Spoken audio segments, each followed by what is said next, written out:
Tom, we have a very special guest today. Yeah, it's the better Tom Colicchio. He is the author of Why We Cook, a book coming out in October of 2024, just a few months away, Tom. Congrats on that. You can pre-order now wherever you go get your books. Why I Cook, which is part memoir, part cookbook for Tom Colicchio. He's also chef and owner of Crafted Hospitality, a number of restaurants. And the reason why he's on this show today is to talk about Top Chef, of which he is a judge and executive producer. Tom, thanks for rejoining us on Pack Your Knives. It's been some time. Sure. Yeah, thanks for having me. So, Tom, we'll start off with the fact that you have been privy to the complaints coming from this very discerning Top Chef audience over the past week. And I think to characterize the substance, and you can tell me if I'm doing it fairly, I think some viewers feel that either A, finalist Dan Jacobs was robbed, and that was based on, the fact that he cooked the better, more consistent meal. We saw the episode. It was very evident. Or B, if that's not the case, well, then the show manipulated viewers by not giving us an edit that was representative of what happened on that boat. And I think we understand that everything we see and hear the judges discussing is a very select aggregation of a much, much larger conversation, only a portion of which, gets into that. But sure. I guess the first question for you would be what specific praise or criticism was missing from the final edit that might have made the finale less controversial to the viewers? Right. First off, I have to say our team that edits the show, considering that there's 6 to 7 cameras shooting, 14 hours a day, it takes 2 days to shoot an episode. So there's a ton of footage per episode that nobody ever sees. And they have to make sense of it all, assemble it, put it together. There's several edits that get done before the picture's locked. I don't see it, and maybe next season I think I will see at least the finale. But it passes through a lot of eyes, and so obviously we can't just show an unedited version of the show. It would take forever. It would last hours. And also keep in mind that the decision is made before the edit, right? I'm not watching the show, the edited version, and then making a decision, which is kind of what the viewers are doing. I'm making it ahead of time. And so, I watched the episode. Truth be told, I don't watch the episodes. I know who wins.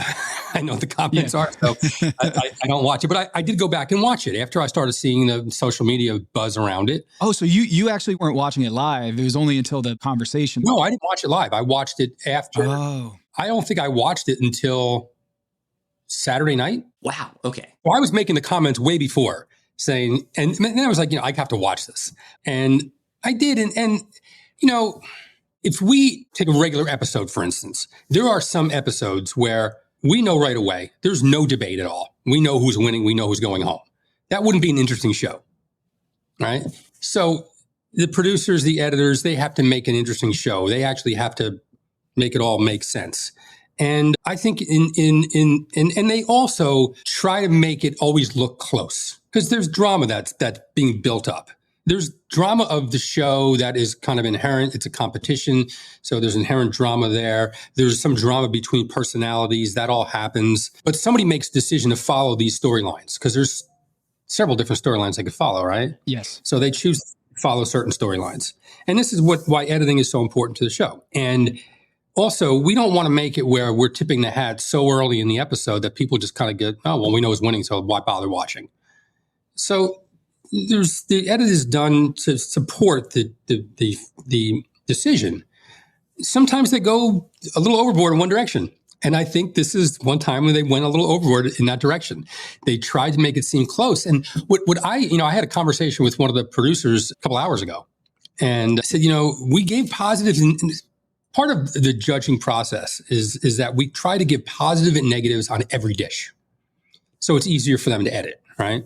There's sometimes there's not a lot of positives or not a lot of negatives, and they'll say, Tom, can you come up with something? So a lot of times you'll hear a throwaway line, and I can hear them. I can hear people who are making them just saying, they throw a comment out there. This was really interesting. That doesn't mean it was good. It means it was interesting. Or, hey, they may zero in on one piece of the dish. Anyway, they could have easily added a couple of negative comments about Dan's fish dish, maybe about his oxtail dish. Okay. Because there were negatives. They just, for some reason, chose to leave them out. And it would have been much easier if they said all 4 dishes, right? let's give positive and negatives and let that get into the edit, because it clearly was in the comments that we gave, but it didn't make the edit for some reason. And they also didn't think that it was all one-sided when they looked at the final edit. Now, keep in mind, they're way too close to this because they're seeing the raw footage and then they're trying to dial it down. And they were like, okay, I think we got it right. And, maybe they went too far one direction, but it's not meant to manipulate the viewers at all. It's meant to, obviously keep it interesting and close, but there is none of the judges, the 4 judges or the diners that were there, thought that Dan won. Not a 1. So, Tom, what was the oxtail dish or the weakness there that you wish had gone to air? You know what? I don't remember. Yeah. Or there is a pendulum of like, oh, there's good stuff. Yes, there was good things about the dish. There were some things that were, not good about the dish. I don't remember the comments, tell you the truth. It was October, and I don't hold on to this stuff forever, my brain. From what I remember, the tuna dish we were a lot more negative than it appeared to be.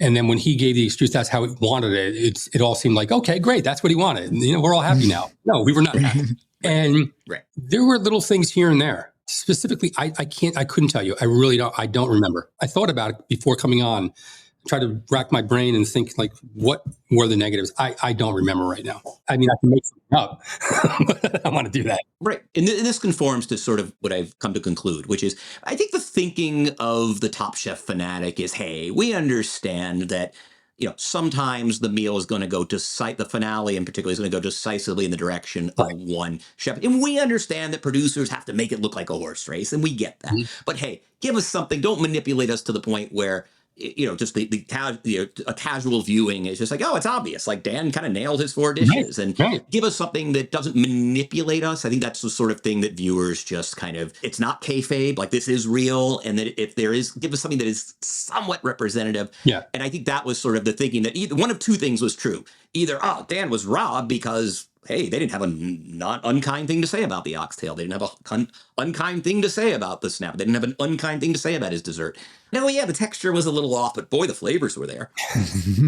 Or, oh my God, they're just they're manipulating me as a loyal viewer. They're basically like throwing, they're kind of only giving us this or that, and they're hiding the way you would be angry at a reporter who didn't give you the full story on a political scandal, or for that matter, a sports writer not giving you the full, hey, that guy scored 40 points. Yeah, but he missed a couple of foul shots in the second quarter. Yeah, but see, the difference is, you're watching sports, you're watching the whole thing. Right. There's no editing.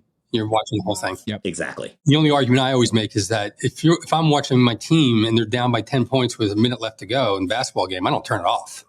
Even if they're down by 20 with a minute left, I don't turn it off. I hear the arguments, and I think they just went overboard in one direction, but Dan didn't get robbed. Again, the decision was made before the edit. So that's a non-starter, to tell you the truth. It's interesting. My understanding is Dan doesn't think he got robbed either. So Dan came out somewhere and said that Danny's meal was better. Yeah. I don't know where it was, but I think he came out and admitted that. But, Dan did a good job. He did a very good job. He had a rougher season than Danny, but he came on strong at the end. He put together a good meal. It just wasn't as good. Also, when we say something is underseasoned, they made a big deal about this being underseasoned. It wasn't terrible. It was slightly underseasoned. Now, depending on how we say it, if I said this is really bland, if I say it's underseasoned, that's me trying to find a negative. Okay. Because I could have very easily just said, this is great. But it was like, is there a negative? Yeah, it was underseasoned. It doesn't mean it was bland. It doesn't mean it was terrible. The lobster being undercooked, does that mean the lobster was raw? No. It means it wasn't perfect. But, it was still better than the oxtail. Even though something is slightly undercooked, when I say slightly undercooked, it doesn't mean it's raw. There's a difference between the two. And the comments are, his lobster was raw. No, his lobster was not raw. Mm-hmm. Lobster was slightly undercooked. Now, some people thought it was perfect. Some people like that. They actually prefer the lobster to be slightly under. I don't. I like it to be cooked through. And we're talking about 20 seconds. So it's not like this is raw. So again, this is kind of, when we're throwing comments out there, listen, this isn't, I certainly don't do this when I eat food at a restaurant. I'm not a critic. I'm there to enjoy myself. This is a job that we're doing. We're trying to find, we have to nitpick because sometimes that's all we have to do. But yeah, listen, I think that the production team heard everyone loud and clear, and they kind of admitted that this one wasn't they went too far one direction, and it won't happen again. So, Tom, to use an analogy,